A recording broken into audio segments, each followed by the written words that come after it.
Hi guys, how are you? Welcome back to sea dream YouTube channel. അപ്പോൾ ഇന്നത്തെ നമ്മുടെ video Schengen tourist വിസയെ പറ്റിയിട്ടാണ്, അതായത് യൂറോപ്പ് ടൂറിസ്റ്റ് വിസയെ പറ്റിയിട്ടാണ്. നമ്മളിപ്പോൾ യൂറോപ്പ് ടൂറിസ്റ്റ് വിസ ചെയ്ത് കൊടുക്കുന്നുണ്ട്.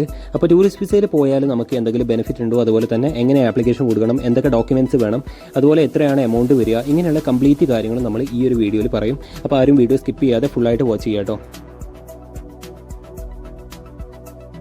അപ്പോൾ ഈ ഷെങ്കൻ വിസ, അതായത് യൂറോപ്പ് ടൂറിസ്റ്റ് വിസ എന്ന് പറയുമ്പോൾ നിങ്ങൾക്കിപ്പോൾ ഇവിടെ മാപ്പിൽ കാണാൻ പറ്റും ഇത്രയും രാജ്യങ്ങളിലോട്ട്, അതായത് ഇതിൽ പറയുന്ന എല്ലാ രാജ്യങ്ങളിലോട്ടും നമുക്ക് ട്രാവൽ ചെയ്യാൻ പറ്റും. എല്ലാ രാജ്യത്തോടും കൂടെ ഒറ്റ വിസയായിട്ടാണ് നമുക്ക് കിട്ടുന്നത്. പക്ഷേ ഇവിടെ നമുക്ക് ഷെങ്കൻ വിസ അപ്ലൈ ചെയ്യാൻ പറ്റുന്നത് ഇതിൽ വയലറ്റ് ഷെയ്ഡിലും അതുപോലെ ബ്ലൂ ഷെയ്ഡിലും കൊടുത്ത കൺട്രീസിൽ മാത്രമേ നമുക്ക് ഷെങ്കൻ വിസ ആപ്ലിക്കേഷൻ കൊടുക്കാനായിട്ട് പറ്റൂ. നിങ്ങൾക്കൊന്ന് പോസ് ചെയ്ത് നോക്കിയാൽ മനസ്സിലാവും ഏതൊക്കെ രാജ്യങ്ങളാണ്. Germany, France, Italy, Norway, Finland, Iceland, check republic, കുറേ രാജ്യങ്ങളുണ്ട് നമുക്ക് ആപ്ലിക്കേഷൻ കൊടുക്കാനായിട്ട് പറ്റും. അപ്പോൾ എല്ലാവർക്കും അറിയാൻ താല്പര്യമുള്ള ഒരു കാര്യമായിരിക്കും ഇതിൻ്റെ ഫീസ് എത്രയാണ്. എല്ലാവരും ഒരുപാട് ഫീസ് ആവുകയാണെങ്കിൽ പിന്നെ ഇത് നോക്കേണ്ട ആവശ്യമില്ലല്ലോ. അപ്പോൾ പൊതുവേ ഇതിന് ടൂറിസ്റ്റ് വിസയ്ക്ക് പൊതുവേ ഫീസ് വളരെ കുറവാണ്. യൂറോപ്പ് ആണെങ്കിലും കാനഡ ആണെങ്കിലും ഓസ്ട്രേലിയ ആണെങ്കിലും എല്ലാ രാജ്യത്തും യൂറോപ്പ് ടൂറിസ്റ്റ് വിസ വളരെ ചീപ്പാണ്. എളുപ്പത്തിൽ നമുക്ക് എത്തിപ്പെടാൻ പറ്റുന്ന ഒരു വിസയും കൂടിയാണ് ടൂറിസ്റ്റ് വിസ. ഇതിൻ്റെ കോസ്റ്റ് വരുന്നത് നമ്മളിപ്പോൾ ചെയ്തു കൊടുക്കുന്നത് ടൂറിസ്റ്റ് വിസ മാത്രമാണെങ്കിൽ 25,000 25,000 രൂപ മാത്രമാണ്. അപ്പോൾ അതിൽ 25,000 രൂപയിൽ വിസ ഫീസായിട്ട് വരുന്നത് ഏകദേശം 90 യൂറോ ആണ്. 90 യൂറോ എന്ന് പറയുമ്പോൾ 8,000 സംതിങ് വരും. പിന്നെ VFS ചാർജ് ഉണ്ടാവും, അതുപോലെ തന്നെ ബയോമെട്രിക്സ്, ഇങ്ങനെ തുടങ്ങി കുറച്ച് എമൗണ്ട് നമ്മൾ VFSൽ പേ ചെയ്യണം. അതും ഈ ഒരു 25,000 രൂപയിൽ ഇൻക്ലൂഡാണ്. പിന്നെ ബാക്കി എമൗണ്ടിന് നമ്മൾ ഡോക്യുമെൻറ്റേഷനും കാര്യങ്ങളൊക്കെ ചെയ്യണം. അപ്പോൾ അതിൽ മെയിനായിട്ട് നമ്മുടെ hotel booking, travel insurance, flight tickets, അതുപോലെ തന്നെ നമ്മുടെ ട്രാവൽ ഐറ്റിനറി, കവർ ലെറ്റർ, അതുപോലെ വിസ ആപ്ലിക്കേഷൻ, ഈ പറയുന്ന എല്ലാ കാര്യങ്ങളും നമ്മൾ തന്നെ സെറ്റ് ചെയ്ത് കൊടുക്കും. നിങ്ങൾ സെപ്പറേറ്റ് VFSൽ പോയിട്ട് ആപ്ലിക്കേഷൻ ഫോം ഫില്ല് ചെയ്യേണ്ട ആവശ്യമില്ല. അങ്ങനെ ആപ്ലിക്കേഷൻ ഫോം ഫില്ല് ചെയ്യുകയാണെങ്കിൽ അത്യാവശ്യം നല്ലൊരു എമൗണ്ട് കൊടുക്കേണ്ടി വരും. ഏകദേശം ഒരു 2,900 സംതിങ് എങ്ങാനാണ് ഫീസ് വരുന്നത്. അപ്പോൾ അതിൻ്റെ ആവശ്യമൊന്നുമില്ല. അതെല്ലാം നമ്മൾ ഇവിടെ നിന്ന് തന്നെ സെറ്റ് ചെയ്ത് തരും. ഓൺലൈനായിട്ടാണ് നമ്മൾ കൂടുതൽ ഷെങ്കൻ വിസക്കും ആപ്ലിക്കേഷൻ ഫോം ഫില്ല് ചെയ്യുക. പിന്നെ നമ്മൾ ചെയ്യേണ്ടത് മാക്സിമം ഡോക്യുമെൻറ്റേഷൻ ആഡ് ചെയ്യണം. ഡോക്യുമെൻറ്റേഷൻ മെയിനായിട്ട് റിക്വയർഡായിട്ട് വരുന്നത് ഏകദേശം ഒരു 8-10 പോലെയൊക്കെ റിക്വയർഡായിട്ട് ഗവൺമെൻറ് ചോദിക്കുന്നുള്ളൂ. പക്ഷേ നമ്മൾ ഏകദേശം ഒരു 30, 32, 34 എണ്ണം പോലെയൊക്കെ ആഡ് ചെയ്യണം. അതായത് ഒട്ടുമിക്ക ആൾക്കാരും ഇത്രത്തോളമൊക്കെ ഡോക്യുമെൻറ്റ്സ് ആഡ് ചെയ്തിട്ടാണ് സക്സസ് ആവുന്നത്, ഷെങ്കൻ വിസ കിട്ടുന്നത്. അപ്പോൾ നമ്മൾ മാക്സിമം സപ്പോർട്ടിംഗ് ഡോക്യുമെൻറ്റ്സ് വെക്കുക. അപ്പോൾ ഒരുവിധം പെട്ട എല്ലാ ഡോക്യുമെൻറ്റേഷനും നമ്മളിവിടെ സെറ്റ് ചെയ്ത് കൊടുക്കും. അപ്പോൾ ഇതിൻ്റെ ഡോക്യുമെൻറ്റ്സ്, ഡീറ്റെയിൽസ്, കാര്യങ്ങളൊക്കെ എന്താണെന്ന് അറിയാൻ താല്പര്യമുള്ളവരുണ്ടെങ്കിൽ, അതുപോലെ ഇത് ആപ്ലിക്കേഷൻ ചെയ്യാൻ താല്പര്യമുള്ളവരുണ്ടെങ്കിലും ഞാൻ ഇതിൻ്റെ കമൻറ്റ് ബോക്സിൽ നമ്മുടെ വെബ്സൈറ്റിൻ്റെ ലിങ്ക് കൊടുക്കാം. അപ്പോൾ അതിൽ കംപ്ലീറ്റ് ഡീറ്റെയിൽസും ഉണ്ടാവും, താഴെ ആപ്ലിക്കേഷൻ ഫോമും ഉണ്ടാവും. അപ്പോൾ നിങ്ങൾ ആപ്ലിക്കേഷൻ ഫോം ഫില്ല് ചെയ്യുക. ഫോം ഫില്ല് ചെയ്ത് കഴിഞ്ഞാൽ നമ്മൾ തീർച്ചയായിട്ടും നിങ്ങളെ കോൺടാക്ട് ചെയ്യും. പിന്നെ ഇതുപോലുള്ള ന്യൂസും അതുപോലെ ജോബ് ഓഫേഴ്സൊക്കെ നമ്മൾ ടെലിഗ്രാം ചാനലിലാട്ടോ അപ്ലോഡ് ചെയ്യാറുള്ളത്. അപ്പോൾ നിങ്ങൾക്ക് അത് താല്പര്യമുള്ളവരാണെങ്കിൽ ടെലിഗ്രാമിൽ ജോയിൻ ചെയ്യും. നമ്മുടെ വെബ്സൈറ്റ് ജസ്റ്റ് ഒന്ന് ഓപ്പൺ ചെയ്യാം. അപ്പോൾ ഇത് നമ്മുടെ ടെലിഗ്രാം ഗ്രൂപ്പാട്ടോ. നിങ്ങൾ ജസ്റ്റ് അബ്രോഡിലോട് ജോബ് നോക്കുന്നുണ്ടെങ്കിലും സ്റ്റഡി വിസ നോക്കുന്നുണ്ടെങ്കിലും നിങ്ങൾക്ക് ഈ ഒരു സൈറ്റ് തീർച്ചയായിട്ടും പ്രയോജനപ്പെടും. വിസ ഡീറ്റെയിൽ ന്യൂസൊക്കെ നമ്മൾ ഈ ഒരു സൈറ്റിൽ അപ്ലോഡ് ചെയ്യാറുണ്ട്. ജസ്റ്റ് സീ ഡ്രീം കമ്മ്യൂണിറ്റി എന്ന് അടിച്ചാൽ നിങ്ങൾക്ക് ഇത് കാണാൻ പറ്റും. അപ്പോൾ ഇതിൽ സീ ഡ്രീം കമ്മ്യൂണിറ്റിയിൽ ഇപ്പോൾ നമ്മൾ റീസെൻ്റായിട്ട് കൊടുത്തതാണ്. ഇതിന് കംപ്ലീറ്റ് ഡീറ്റെയിൽസും നമ്മൾ വെബ്സൈറ്റിൽ കൊടുത്തിട്ടുണ്ട്. വെബ്സൈറ്റ് ഓപ്പൺ ചെയ്യുമ്പോൾ നിങ്ങൾക്ക് ഇതേപോലൊരു ഇൻ്റർഫേസ് കാണാൻ പറ്റും. അപ്പോൾ ഇത് നിങ്ങൾക്ക് വേണമെന്നുണ്ടെങ്കിൽ ഡെസ്ക്ടോപ്പ് സൈറ്റ് ആക്കാം, അല്ലെങ്കിൽ ജസ്റ്റ് ഇതിൽ തന്നെ കാണാൻ പറ്റും. 25,000 റുപ്പീസിന് നമ്മളിപ്പോൾ ഈ ഒരു ഷെങ്കൻ വിസ ചെയ്ത് കൊടുക്കുന്നുണ്ട്. അപ്പോൾ ഇതിൽ നിങ്ങൾക്ക് വലിയ വലിയ പാക്കേജ് വേണമെന്നുണ്ടെങ്കിൽ 1 lakh 2 lakhs പാക്കേജ് എടുക്കാം. അല്ല ജസ്റ്റ് വിസ മാത്രം മതിയെങ്കിൽ ഈ ഒരു പാക്കേജ് തന്നെ നോക്കാം. പിന്നെ ഇതിൽ നമ്മൾ കോൺടാക്ട് നമ്പേഴ്സ് കൊടുത്തിട്ടുണ്ട്. നിങ്ങൾക്ക് വിസ ആവശ്യമുള്ള ആൾക്കാർക്ക് ഈ നമ്പറിൽ കോൺടാക്ട് ചെയ്യാം. അല്ലെങ്കിൽ നിങ്ങൾക്ക് ഡയറക്റ്റ് ആപ്ലിക്കേഷൻ ഫോം ഫില്ല് ചെയ്യാം. ഒന്ന് സ്ക്രോൾ ചെയ്ത് കഴിഞ്ഞാൽ നിങ്ങൾക്ക് ഇവിടെ ആപ്ലിക്കേഷൻ ഫോം എന്ന് കാണാൻ പറ്റും. ആപ്ലിക്കേഷൻ ഫോം ഫില്ല് ചെയ്യാം. പിന്നെ നമ്മുടെ പാക്കേജിൻ്റെ ഡീറ്റെയിൽസും കാര്യങ്ങളൊക്കെ ഇതിൽ കൊടുത്തിട്ടുണ്ട്, എത്രയാണെന്നൊക്കെ. റെക്കോർഡ് ഡോക്യുമെൻറ്റ്സ് എന്തൊക്കെയാണ് വേണ്ടതെന്നും ഇതിൽ നമ്മൾ കൊടുത്തിട്ടുണ്ട്. ഇത് VFS ചോദിക്കുന്ന റെക്കോർഡ് ഡോക്യുമെൻറ്റ്സ് ആട്ടോ.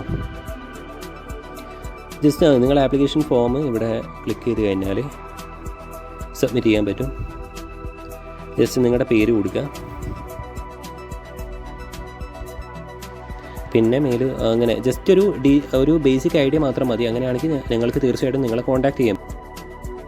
പിന്നെ പലർക്കും ഉള്ളൊരു സംശയമാണ് ഷെങ്കൻ വിസയിൽ നമ്മൾ പോയിട്ട് എന്തെങ്കിലും കാര്യമുണ്ടോ എന്നുള്ളത്. അതായത് ഇത് ജസ്റ്റ് ടൂറിസ്റ്റ് വിസ അല്ലേ, നമുക്ക് ജോബ് കൺഫേം അല്ലല്ലോ, വിസ കാലാവധി കഴിഞ്ഞാൽ നമുക്ക് തിരിച്ചു പോരേണ്ടി വരുമല്ലോ എന്നൊക്കെ. നോർമലി ഇപ്പോൾ നമുക്ക് ഷെങ്കൻ വിസ കിട്ടിക്കഴിഞ്ഞാൽ, ഷെങ്കൻ വിസ എന്നല്ല, യൂറോപ്പിൽ എത്തിക്കഴിഞ്ഞാൽ നമുക്ക് ബാക്കിയുള്ള കാര്യങ്ങൾ കുറച്ചും കൂടെ ഈസിയാണ്. ഇപ്പോൾ നോർമലി നിങ്ങളൊരു വർക്ക് പെർമിറ്റ് ആപ്ലിക്കേഷൻ കൊടുക്കുകയാണെങ്കിൽ ഇപ്പോൾ തന്നെ നിങ്ങൾക്ക് പോളണ്ട് ആണെങ്കിലും സ്ലോവാക്കിയ ആണെങ്കിലും ചെക്ക് റിപ്പബ്ലിക് ആണെങ്കിലും ഇങ്ങനെയുള്ള കുറച്ച് കൺട്രീസിൻ്റെ വർക്ക് പെർമിറ്റ്, വർക്ക് കോൺട്രാക്റ്റ് ഒരു പക്ഷേ നിങ്ങൾക്ക് പെട്ടെന്ന് തന്നെ കിട്ടിയേക്കും. പക്ഷേ VFSൽ ഡേറ്റ് കിട്ടാനും എംബസിയിൽ ഡേറ്റ് കിട്ടാനും ചില കൺട്രീസിന് കുറച്ച് പ്രശ്നമുണ്ട്. ഇപ്പോൾ തന്നെ പോളണ്ട് വർക്ക് പെർമിറ്റ് ഒക്കെ ഒരുപാട് ആൾക്കാർ ഡേറ്റ് കിട്ടാതെ ലോക്കായി പോകുന്നുണ്ട്. മാത്രമല്ല നമുക്കത് വർക്ക് വിസ ആക്കി കിട്ടുക എന്ന് പറയുന്നതും കുറച്ച് ടൈം എടുക്കുന്ന ഒരു പരിപാടിയാണ്. ഏകദേശം ഒരു 6 മന്ത് മുതൽ ഒരു 10 മന്ത്സ് വരെ ഇപ്പോൾ സമയം എടുക്കുന്നുണ്ട്. ചില കൺട്രീസൊക്കെ ഫാസ്റ്റ് ആയിട്ട് നടക്കും, ചില ജോബ്സ് ആണെങ്കിലും ഫാസ്റ്റ് ആയിട്ട് നടക്കും. പക്ഷേ എല്ലാ കൺട്രീസും അങ്ങനെയല്ല. അപ്പോൾ ഇങ്ങനെയുള്ള കുറച്ച് ബുദ്ധിമുട്ടുണ്ട്. ഇതേ സമയത്ത് നമ്മൾ ടൂറിസ്റ്റ് വിസ കൺഫേം ആയിട്ട് ടൂറിസ്റ്റ് വിസ കിട്ടണം കേട്ടോ. അതായത് ഇപ്പോൾ നമ്മൾ ഇൻവിറ്റേഷൻ വെക്കുകയാണെങ്കിലും ബിസിനസ് വിസയിലൊക്കെ പോകുകയാണെങ്കിലും ഓൾമോസ്റ്റ് ഷെങ്കൻ വിസ നമുക്ക് കൺഫേം ആയിട്ട് തന്നെ കിട്ടും. അപ്പോൾ അതിന് ഏകദേശം ഒരു 2 മാസമൊക്കെ മാക്സിമം സമയം വരാൻ ചാൻസ് ഉള്ളൂ. പക്ഷേ നോർമലി ഇപ്പോൾ ഏകദേശം ഒരു വിധം കൺട്രീസിനൊക്കെ 15 വർക്കിംഗ് ഡേയ്സ് ആണ് പ്രോസസ്സിംഗ് ടൈം വരിക. പക്ഷേ അത് ചിലപ്പോൾ ഒരു 10 ഡേയ്സ് കൊണ്ട് വരും, ചിലപ്പോൾ ഒരു 20 ഡേയ്സ് കൊണ്ടൊക്കെയാണ് നമുക്ക് വിസ സ്റ്റാമ്പ് ചെയ്ത് വരിക. അപ്പോൾ ഇത്രയും ചെറിയൊരു പ്രോസസ്സിംഗ് ടൈമിൽ നമുക്ക് ടൂറിസ്റ്റ് വിസ എടുത്ത് യൂറോപ്പിൽ എത്തിക്കഴിഞ്ഞാൽ നമുക്ക് കിട്ടിയ ഈ ഒരു വർക്ക് പെർമിറ്റ് ഏതാണോ, അതായത് പോളണ്ട് ആണെങ്കിലും പോർച്ചുഗൽ ആണെങ്കിലും അതുപോലെ ചെക്ക് റിപ്പബ്ലിക് ആണെങ്കിലും ഏത് കൺട്രി ആണെങ്കിലും ഒട്ടുമിക്ക എല്ലാ രാജ്യങ്ങളിലും നമുക്ക് പെട്ടെന്ന് തന്നെ അവിടെ TRC കാർഡാക്കി മാറ്റാൻ പറ്റും. എല്ലാ രാജ്യങ്ങളും കൺഫേം അല്ല കേട്ടോ. എല്ലാ രാജ്യങ്ങളിലും നമുക്കിത് TRC കാർഡ് ആക്കുക എന്ന് പറയുന്നത് അത്ര ഈസി അല്ല. പക്ഷേ ഒട്ടുമിക്ക കൺട്രീസിലും ടൂറിസ്റ്റ് വിസയിൽ നമ്മൾ അവിടെ എത്തിക്കഴിഞ്ഞാൽ നമുക്കത് പെർമിറ്റ് ആക്കി മാറ്റാൻ വലിയൊരു പ്രശ്നം ഉണ്ടാവില്ല.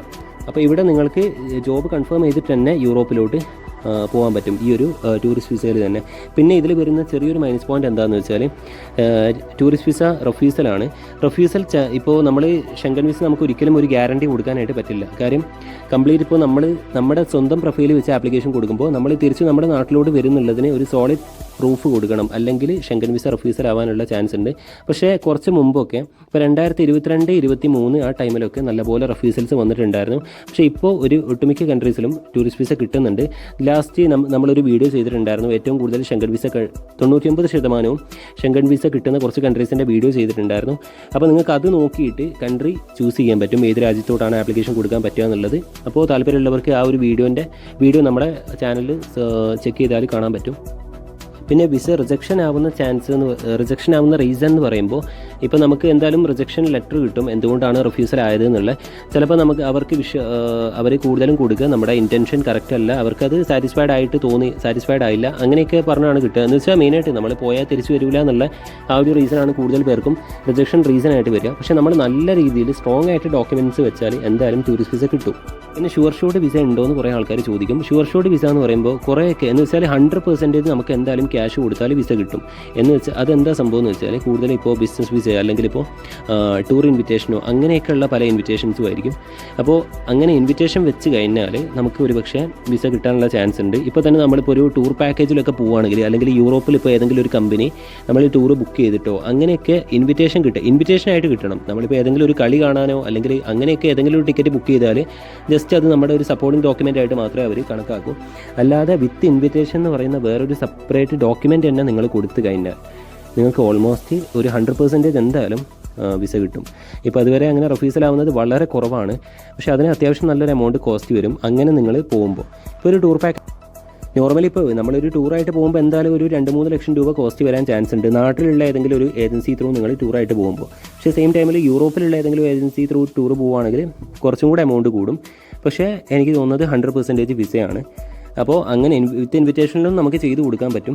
പക്ഷേ ഞാൻ പറയുന്നത് ഫസ്റ്റ് നല്ല പ്രൊഫൈലുള്ള ആൾക്കാരാണെങ്കിൽ സിമ്പിളായിട്ട് നമ്മൾ ആപ്ലിക്കേഷൻ കൊടുത്തു നോക്കുക. അപ്പോൾ അങ്ങനെ വരുമ്പോൾ എമൗണ്ട് വളരെ കുറവാണ്. അങ്ങനെ വിസ കിട്ടിക്കഴിഞ്ഞാൽ പിന്നെ നിങ്ങൾക്ക് ഈസി ആയിട്ട് യൂറോപ്പിലോട്ട് പോകാനും പറ്റും. പിന്നെ യൂറോപ്പിൽ മറ്റുള്ള കൺട്രീസിനെ പോലെ ഡീപ്പോർട്ടേഷൻ വളരെ കുറവാണ്. ഒട്ടുമിക്ക രാജ്യങ്ങളിലും നമുക്ക് ഈസി ആയിട്ട് എൻട്രി പെർമിറ്റ് കിട്ടുന്നുണ്ട്. അതിന് ഏറ്റവും നല്ലൊരു കാര്യം എന്താണെന്ന് വെച്ചാൽ നമുക്കിപ്പോൾ ഡയറക്റ്റ് ഇപ്പോൾ ദുബായിൽ പോവുക, ദുബായിൽ ജസ്റ്റ് ഒന്ന് വിസിറ്റ് ചെയ്യുക, അതിനുശേഷം ദുബായിൽ നിന്ന് യൂറോപ്പിലോട്ട് ഫ്ലൈ ചെയ്താൽ മതി.